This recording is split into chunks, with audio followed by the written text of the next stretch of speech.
Hi everyone, it is Lizzie here from the Zero to Revenue Challenge, and I am joined today by Colin. Colin Hewitt, gives a wave. Say hello. Thank you so much for joining us. So Colin is the co-founder and CEO of Float, and they are the real-time cash flow forecasting for businesses. And Colin, I would love to just dive into you with, so you're co-founder and you're CEO. Tell us a little bit more about Float and your background.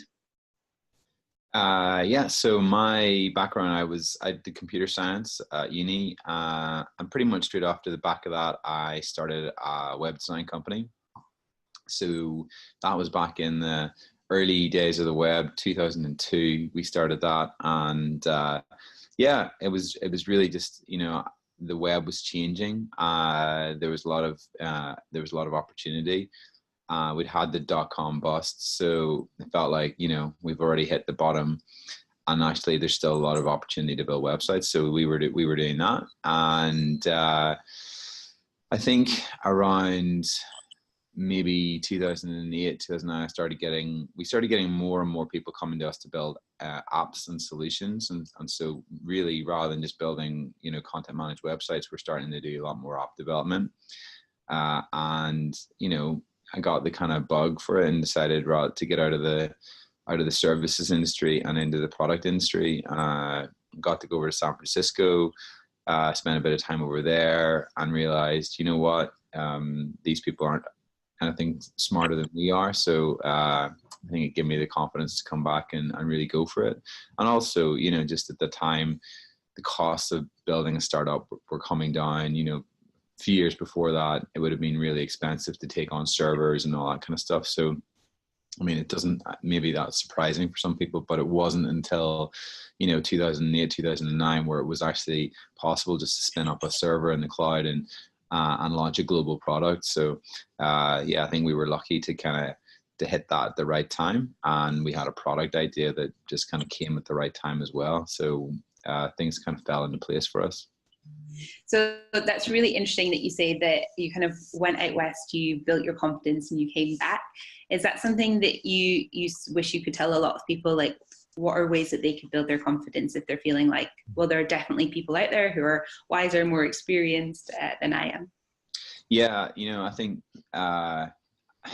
one of yeah, we tell ourselves, especially in Scotland or the UK, often we can feel like there's people in the US that are in Silicon Valley that are going to be way more better at building products than us. Mm-hmm. And actually, I think it's not true. But the thing that it's just, I guess the thing we're realizing is we can build really good products. But sometimes the tricky thing is marketing, product sales. The whole thing is something that we need to do end to end. It's not just product, and that's something that I think the US has a big jump on the UK in terms of that the ability to do that, and also, you know, the fact that it's not, if you just want to build a product, yeah, you can do that pretty cheaply. But if you want to build a business, you often have to invest a bit into that whole marketing and sales, product development, research, that kind of stuff. So yeah, it doesn't come for free, but certainly from a confidence point of view, just sometimes being out in the US, there's more of a can-do attitude, and you meet other people and you think, you know, you get that kind of level of encouragement, that buzz. And certainly for me, that's always been true.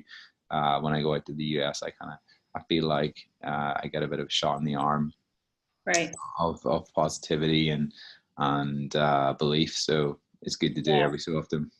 Yeah, they say that warm coals stay together, right? And it's kind of like, do you think there's an element of, if you're the average of the 5 people you spend most time with as businesses, what's the truth in that for us? So in the Scottish ecosystem, how do we step outside of what is the norm? And who, I mean, it's great to have supporters within the local ecosystem, but how do we surround ourselves by people who really are pushing the edge or marketing in the way that you want to market? Yeah, I think, you know, there's a lot of good events and conferences that, you know, you can go to. There's one, a guy who's become a good friend of mine, Patrick Campbell from Price Intelligently or Profitwell. They run a conference in Boston all about product, and SaaS. And I find I've gone over that the last couple of years, and just it's great to meet other people in that environment, in that same boat as us, that are just maybe a little bit further on.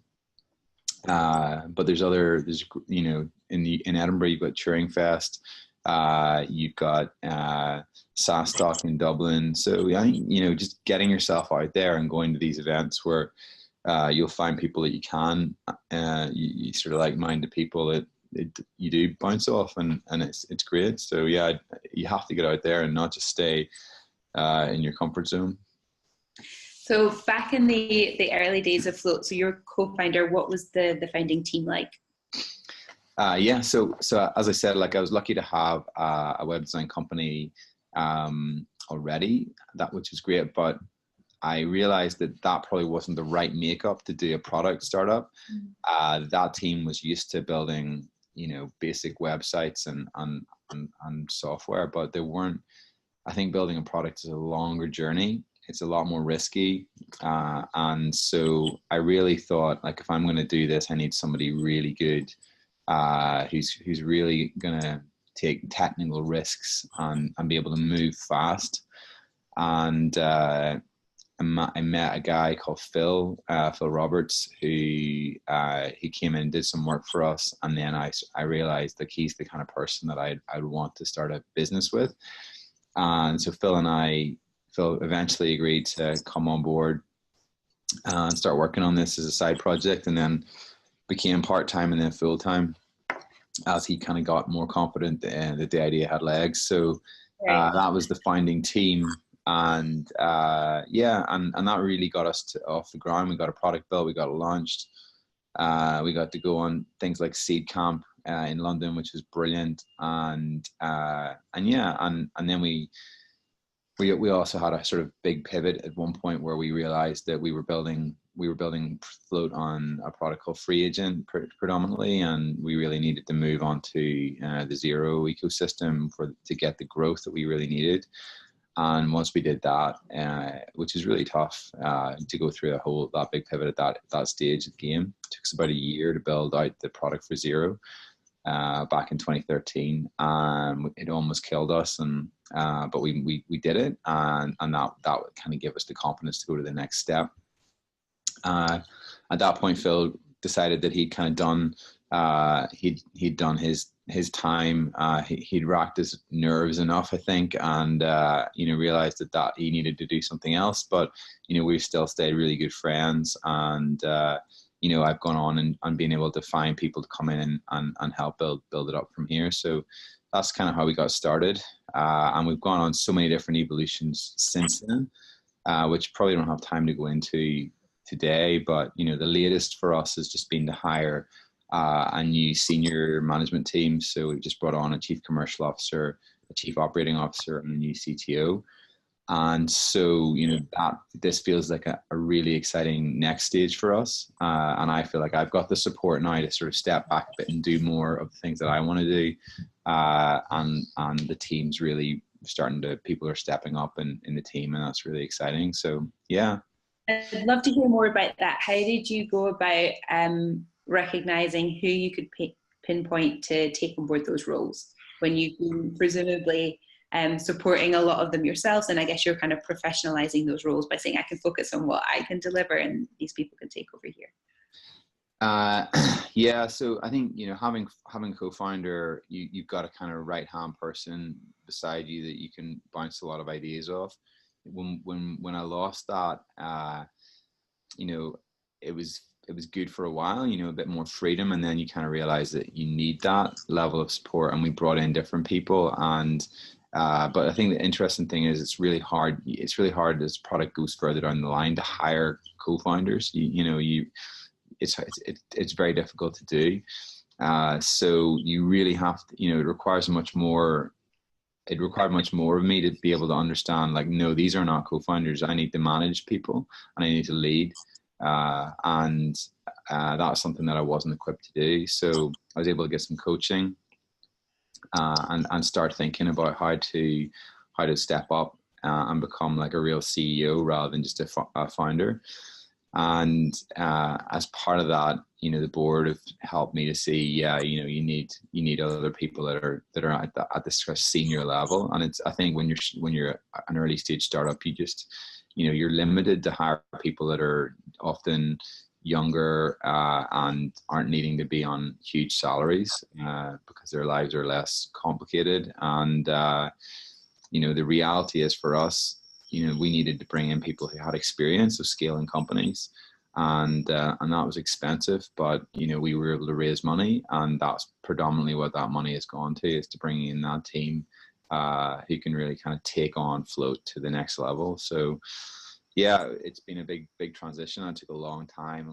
We spent a lot of time and money to find those people and get that right. And it's really exciting to finally be here on the journey with them. Right.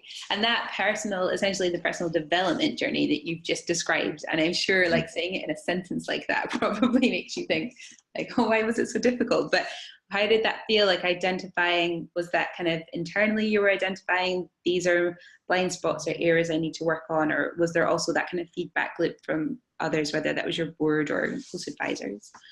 Yeah, I think I think when you start to hit frustrations, I think you start to realize that why is this not fun? Why is this hard?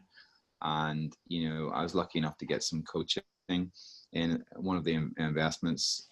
We got some coaching as part of that, and that was really helpful, just to get some coaching and start realizing, like, why am I hitting these problems? The first one was for some people it's really unclear as to what your expectations are.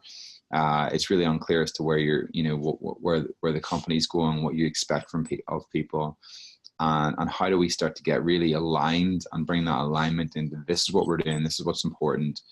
In the early days of the company, you're just doing everything, and it's like it's just crazy all the time. But as things start to get more, you've got customers and you're starting to think about scaling.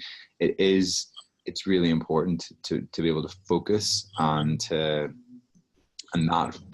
the point at which you need that leadership to come together to make decisions.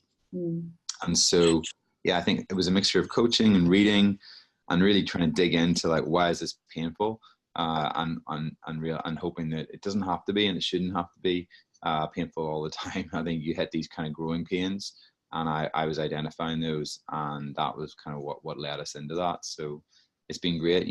We've read a lot around this. There's a couple of books I would recommend.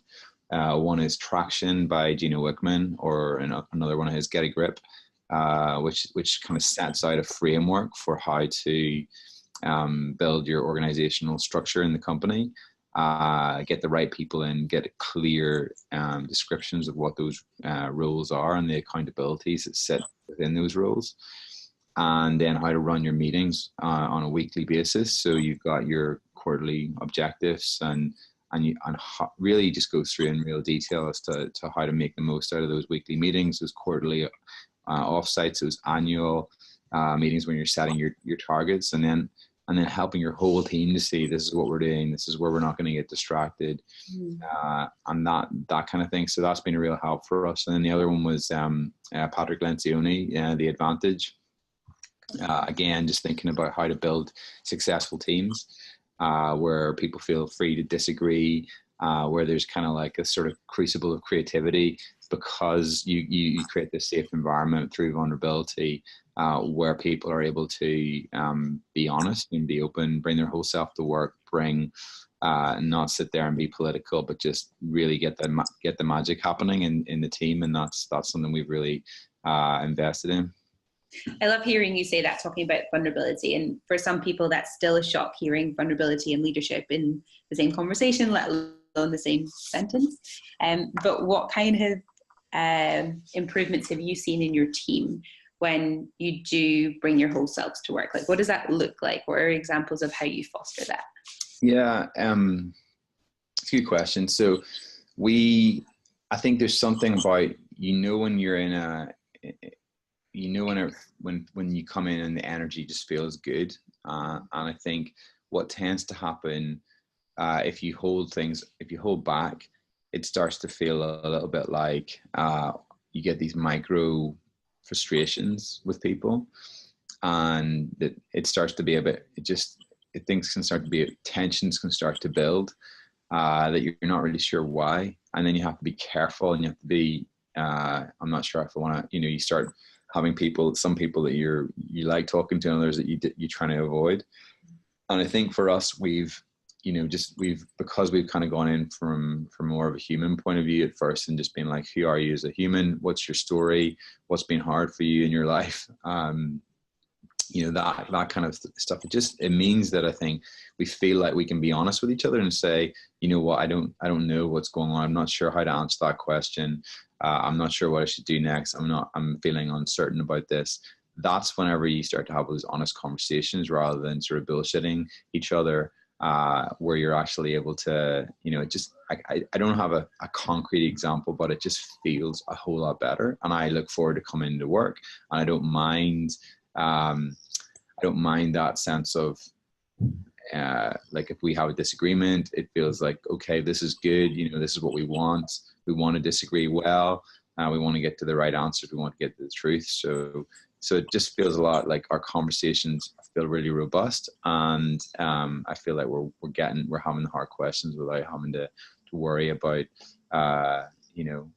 avoiding stuff, which is where I've been in the past. And how do you know, especially as CEO and as co-founder, what kind of behaviors do you see from the team when they are challenging you, when they're not taking into account the halo account that, if it's Colin's idea, it must be a good idea? Oh, it's a really good question. I think, there's one thing, hopefully this isn't too much of a tangent, but one thing that I've realized is there is this CEO effect that it's almost impossible to get around. Like, even as much as we've tried, there's still an element of people won't come to me when they're annoyed about something, or they don't like what I've done, or they disagree with something. It's always difficult to come to the CEO for whatever reason. I felt like I was kind of an approachable person, but I think from talking to other CEOs and from talking to coaches, that is just the reality of it. And you have to learn as a CEO, when you can say stuff that just is almost like launching a grenade in, like, oh, I think we should build this feature, or I think we should go to this event, or I think we should do this campaign. It can just it's really confusing as to people as to, is this something that we should do, or is this just an idea? Yeah. So I've had to learn a lot about, how I behave, and how to watch what I say. But I do think where we've got to with the senior team is that's a lot less now. So I can be a lot more myself. I can be more vulnerable, because I feel like I've given them permission to challenge me and to not, try and impress me in that way. But I totally feel the respect, the mutual respect that we all have for each other. So that's kind of the way we want to go about it. Don't know if that helps, but definitely. And I think what's interesting there is, I think a lot of people could hear you say that and think, oh, it must take time and effort to build that kind of trusting relationship. And of course, trust happens over time. But I don't know if you've read Radical Candor, Kim Scott. On my list. Yeah, I've got it in my Audible, but I haven't read it yet. So it's phenomenal and really applicable, which is good. But a takeaway for me was that idea that actually, if you've got a new team member, and if you believe that I'm going to have to wait to get to know this team member in order to be able to give them some radical, straight up feedback, then you're actually wasting the opportunity to build trust.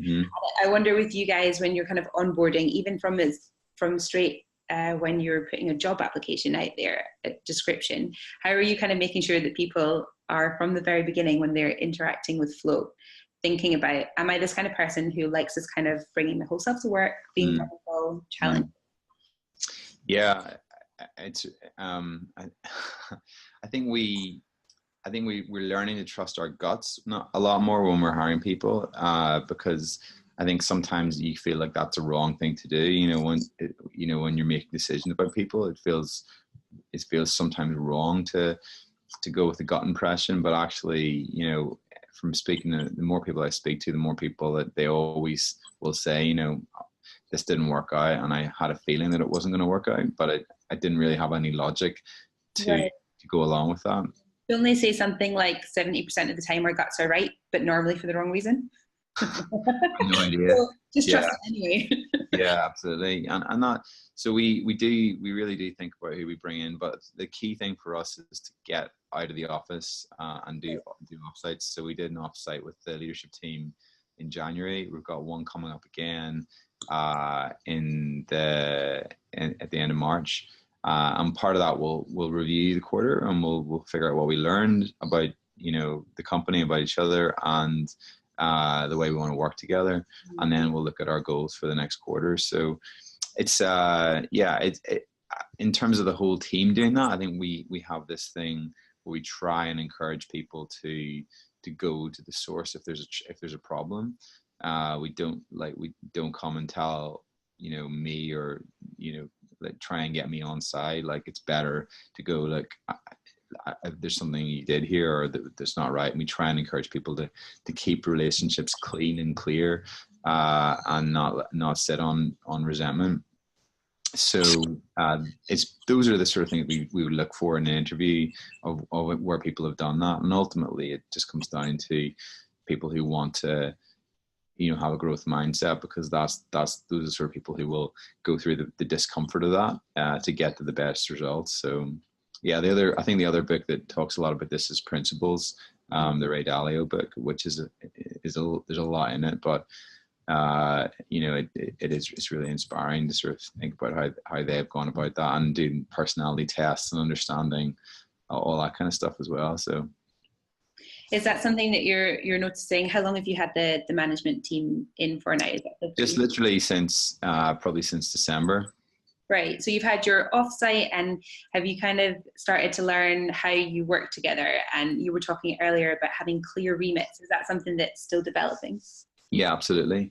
So yeah, I think, you know, especially this is probably true when you're starting with people, and I'm sure it will be different in, you know, in a couple of years, but certainly at the outset, you realize it's really hard to know what people's limitations are. Yeah. And I think, you know, it's good. People want to know their limitations. Like, they want it, like, those to be acknowledged. And sometimes it's like, this is an area I have to grow into. Mm-hmm. And other times it's just like, this is something I'm never going to be very good at. And I think it's about working with people and building the trust to be able to say, yeah, I need help here, or I need somebody else to do this, because I'm never going to be very good at that. And it's been really good we also do sort of monthly one-to-ones where we're trying to not talk about operational stuff and just talk about how's it going. And that's really good. That difficult as a space? Like, do you find operations creep in? Oh, totally. Yeah. And I think it's just that ability to keep centering yourself and keep saying, hold on, we've gone back into operational mode. Let's get back to the higher level here. And so that always happens. But in the early days, it's just about having lots of conversations. So even for the first month, we decided to do like end of day check-ins with the leadership team, just to sort of like take 10 minutes and go, how was your day? Anything coming up, and now we've kind of got to the point where we're like, we don't need to do that anymore. Yeah. Let's just do this once a week, in addition to our weekly meeting, and we're trying that. So we'll keep evolving it, and then we do monthly one-to-one check-ins. But the whole thing of just being able to do that whenever it's just been that's been really positive. So yeah. A lot of talking. Definitely. And I think sometimes you can hear that and think, well, when do you get work done? You're talking about a lot of meetings. And I guess the argument is that you're enabling that, and that those meetings are work, and getting to know each other is work. Absolutely. Yeah. I mean, ultimately people say, oh, you know, you don't want to spend a lot of time in meetings. And I agree, you know, like the less meetings we can be in, the better. But in the early stages of building a team, you know, sometimes some companies are lucky, because if you're building with co-founders that you've known a long time, you might not have to go through that. You might just get into it. But I think for us at this stage, you know, the reality is we do have to keep checking in, yeah, and keeping those kind of shorter accounts with each other, because it's just better that way. Like, there's a whole sort of theory that I've been in this before, where I've just swept things under the carpet. And it builds up over time, and it's not good. So yeah, we're learning to try and address things when they happen, and it's just so much easier. So that's a kind of muscle that I think you want to build up, and yeah, hopefully meetings the meetings will be less, but Right. if you try and cut those out too early on, it's not going to be helpful. So it's just full on at the beginning, and I think it's something you just have to accept. But I guess that in hearing you say that is it's an investment in that relationship, in that person, in yourself, because you're thinking about the reflection. So that's laying the groundwork for then it being smoother in the future. Yeah, no, absolutely. It's that's what it is. It's an investment, and I guess I kind of naively thought, when I bring in these guys, I'll be able to sort of, my role is shifting from like operational stuff into more strategic stuff, and part of that's just being out talking at events, writing, and being the kind of more ambassadorial role, and that feels like that's what Float needs, and I'm sort of like, as much as I'd rather just work on product all the time, I feel like that's something that I'm quite hot. Like I've accepted that I'm going to do, and I'm up for. And there's a season of building those relationships, and there's a season where hopefully they will be able to take that on. That investment will pay off. So that's what we're banking on. That's really exciting to hear. So what for you does the next 6 months look like at Float? Next 6 months, we're rolling out. I mean, we've been working on a lot of stuff in terms of product over the last 3 months. We did a big refactor of our code to allow us to go faster. So it's really nice to be able just to roll out a lot of stuff, a lot of product improvements, which we've been doing over the last couple. And I think in the next 6 months, our plan is to take a few big product bets and try. And I think our Float is in Float we do cash flow forecasting. So a lot of businesses aren't doing any kind of forecasting at the moment. And for us, we're looking at, well, what are the earlier steps we can do to engage? Because if you have to take a massive jump to going from something you don't do at all to something that you might want to do, there's a bit of a chasm in between. So what are the in between steps we can do which might add value but are still very much in the space that we want to be playing in? So we're looking at that. So a lot of stuff coming up in there, and a lot of talking to customers and getting that. We're looking at international development, so we've got a few plans there. What are your focus just now? Internationally? Yeah. So we're UK 50%, and then US and Australia, New Zealand predominantly. So that's kind of where we're at. But we've got a few other areas we want to push into, and yeah. So there's a lot happening. But really, since Nick's come on board, our chief commercial officer, he's really looking at the brand, the story that we're telling. Right. There's a lot that we haven't done, being kind of more product first company. There's a lot for us to do, catching up with just telling our story, building the value proposition, getting the brand out there. So it's really a whole relaunch of Float in the next 6 months. So yeah, it's really exciting. It is exciting, and hopefully maybe we'll get a chance to circle back around and talk about Radical Candor once you've read it, because I would love to touch base on that. Yeah, great. But I'm sure that we'll see more of you then if you're going to be at events and telling Float's story, and I'll be really interested to hear how that iterates and changes. Yeah, absolutely. Well, we did an event actually last night across the road over at Izel's offices, and that was really well attended, and just felt like there's actually a real demand to talk about some stuff like managing your business finances, or we might diverse into just all this stuff we're talking about, building businesses, because I think there's a demand for that. And so we're going to be looking at doing more of those kind of events to gather businesses together, and stuff we're doing with accountants as well. So there's a new sort of angle we're looking at in terms of how we run events, how we educate people. Yeah, a lot of kind of impact and add value work. Yeah, exactly.